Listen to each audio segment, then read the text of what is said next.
لا اله الا الله نوح نبی الله دا نوح علیه السلام کلمه ده.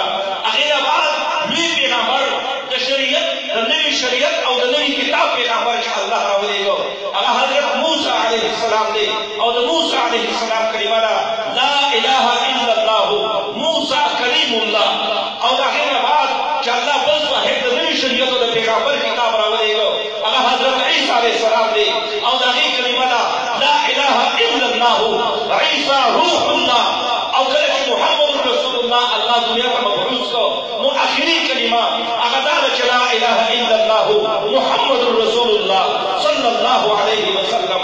دا کلمه قدیمی کلمه ده، دا کلمه زړه کلمه ده، دا کلمه د آدم علیه السلام کلمه ده، دا کلمه د نوح علیه السلام کلمه ده، دا کلمه د شیش علیه السلام کلمه ده، دا د داوود علیه السلام کلمه ده، د ادریس علیه السلام کلمه ده، د یونس علیه السلام کلمه ده، د یوسف علیه السلام کلمه ده، د موسی علیه السلام کلمه ده، د عیسی علیه السلام کلمه ده، د محمد رسول الله کلمه ده. په ایمان کریم دا مطلب چې زموږ کوڅو کې بیانېږي چې د لا اله الا الله محمد رسول الله مطلب دا دی چې مخلوق نه د نه کېدو یقین دی او د الله نه د کېدو یقین دی. مخلوق څه کوي د الله په امر او په رضا باندې کوي او الله هر څه کوي او مخلوق هیڅ نشي کولی.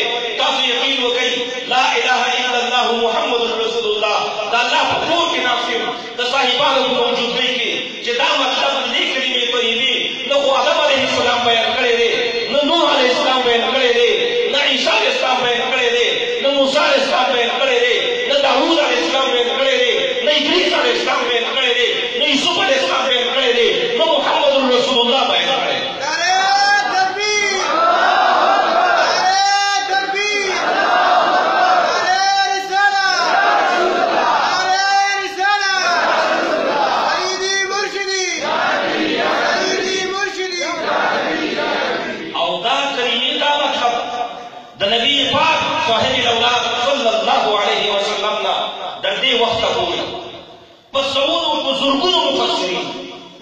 زه یو تفسیر دو تفسیره درې تفسیره راویم. قرآن کې لا اله الا الله شته، قرآن کې محمد رسول الله شته. د قرآن داسې تفاسیر شته چې 200 جلدونو باندې مشتمل دي. دا 15 جلده او 30 جلده او 80 جلده عام تفاسیر د قرآن دي. تاسو یقین وکړئ د محمد رسول الله صلی الله علیه وسلم نه واخلئ. د دې زمانې پورې یو عالم، یو محدث، یو فقیه، یو عالم دین د کلمې دا پوهېږي دا مطلب نه دی بیان کړی کوم مطلب چې زموږ کوڅو لارو کوڅو کې بیانېږي. نو که چېرته دا مطلب نبي نه دی بیان کړی، صحابي نه دی بیان کړی، تابعي نه دی بیان کړی، تبع تابعي نه دی بیان کړی، مجتهد نه دی بیان کړی، عالم دین نه دی بیان کړی، فقیه نه دی بیان کړی او څوک یې بیانوي چې دا د کلمې طیبې مقصد دی. په ایمان یې وایي دا الله باندې او د الله نبي باندې دروغ نه دي، دا الله باندې دروغ دي، الله نبي باندې دروغ دي. زما او مسلمانانو ورونو کوم کسان چې مونږ اودس نه کوي دا ښه خبره ده، خو د دې جماعت دی چې کله ځي او داسې مطلب ورته بیانوي چې دا خو نه الله بیان کړی نه د الله پیغمبر بیان کړی دی، دا مطلب نه په یهودیت کې دی نه په عیسایت کې دی، دا په یو مذهب د اسلامي سماوي کتابونو کوي.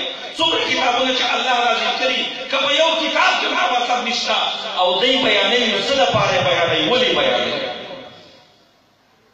ځکه دا کفري عقیده ده، دا کفري عقیده ده، دا د ارتداد عقیده ده. زما الفاظو باندې خفه کېږئ مه، قرآن ورته وایي قرآن. د کافرانو هم دغه عقیده ده چې مخلوق د دې نه د نه کېدو یقین دی او د الله نه د کېدو یقین دی.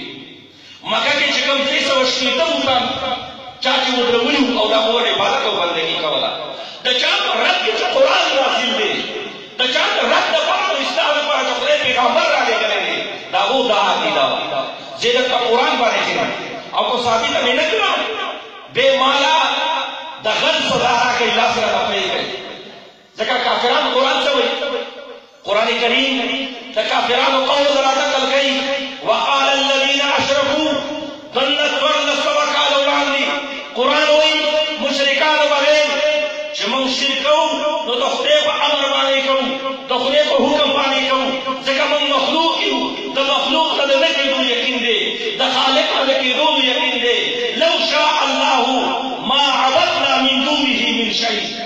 لو شاء الله ما حرمنا من دونه من شيء. کله خدای خوښه نه وي موږ به د شي حلال نه ویلې، کله خدای خوښه نه وي موږ به د بت عبادت نه کړې.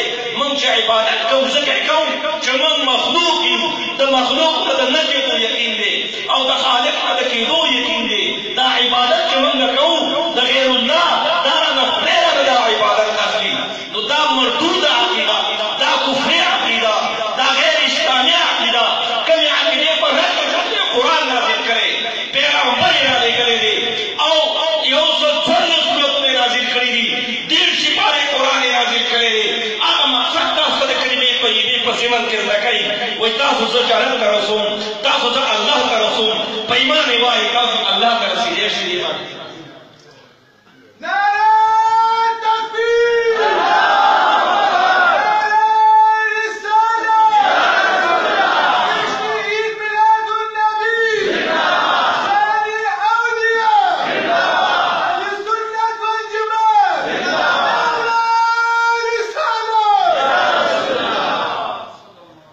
مسلمانانو دا مش نمونه خربار انتهایی اجمال سره دې مسله باندې ډېر دلایل ویل کېږي، ډېر آیاتونه پیش کېدی شي، ډېر کتابونه پیش کېدی شي.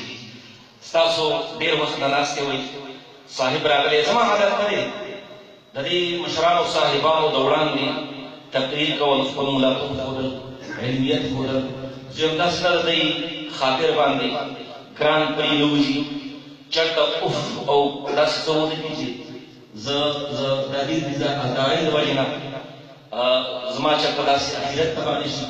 د دې وجې نه صاحب نه ډېر معافي غواړم. ستاسو چې برداشت کړم ستاسو ډېره مهرباني، ډېره شکریه. الله پاک دې زموږ ناسته خپل بارګاه کې قبول او منظوره کړي. واخر دعوانا ان الحمد لله رب العالمین.